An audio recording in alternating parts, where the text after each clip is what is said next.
বন্ধুরা, আমি সাগরিকা। আমি তোমাদের জন্য নিয়ে এসেছি আবার একটি নতুন নিরামিষ রেসিপি। আমি আজকে ডাল দিয়ে চাল কুমড়ো দিয়ে রান্না করব।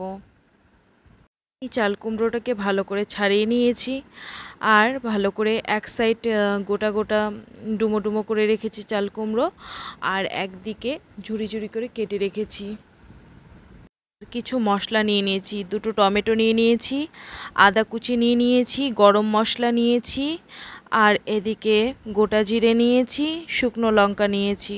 আমি প্রথমে ভালো করে মুগ ডালটা পেস্ট করে নেব। যেহেতু নিরামিষ খাবার, মসুর ডাল চলবে না। মসুর ডালও দিয়েও করা যায়, কিন্তু মসুর ডাল তো নিরামিষ দিনে চলে না, তাই মুগ ডাল দিয়েই করছি।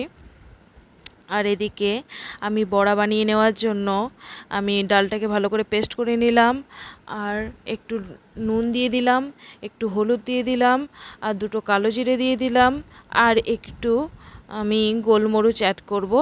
আর ভালো করে আমি এইভাবে মেখে নিলাম।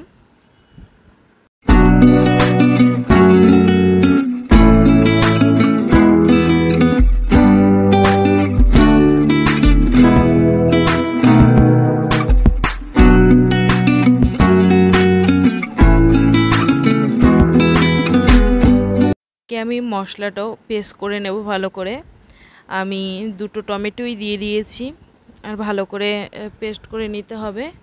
আর এদিকে আমি বড়াগুলো ভাজা শুরু করে দিয়েছি।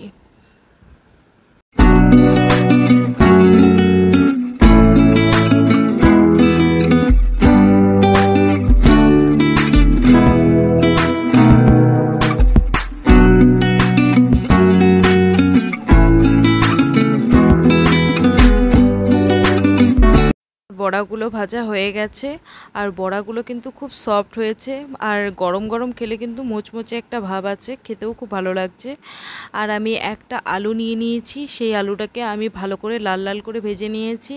কালো জিরে ফোড়ন দিয়েছি, শুকনো লঙ্কা দিয়েছি, আর বেটে রাখা মশলাটা আমি দিয়ে দিলাম। ভালো করে একটু মশলাটাকে কষিয়ে নিতে হবে।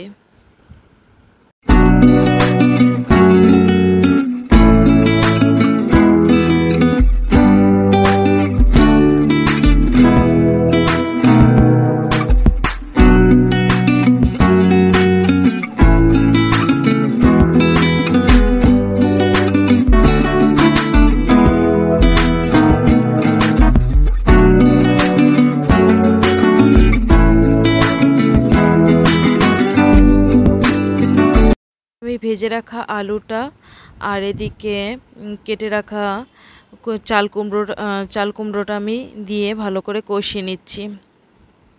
ভালো করে লাল লাল করে কষিয়ে নিতে হবে, তাহলে কিন্তু তরকারিটা খেতে ভালো লাগবে। আর তরকারি যত বেশি কষানো হয় তত কিন্তু খেতে ভালো লাগে।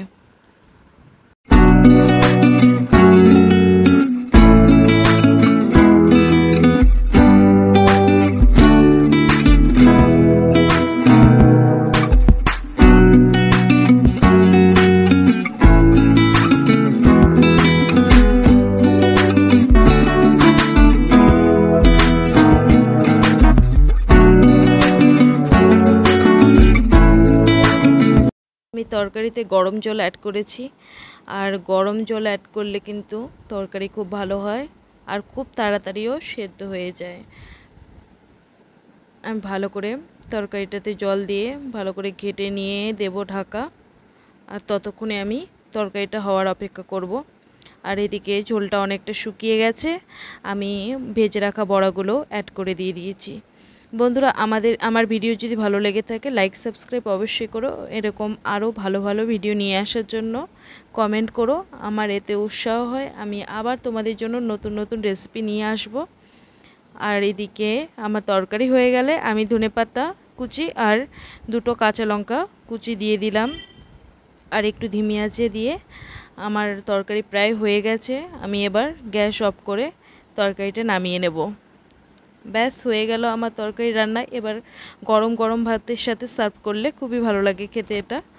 এটা একদম মাংস ঝোলের মতন। কিন্তু এই নিরামিষ দিনে এই রান্নাটা কিন্তু দুর্দান্ত লাগে খেতে। বাড়িতে একবার হলেও সবাই ট্রাই করে দেখবেন।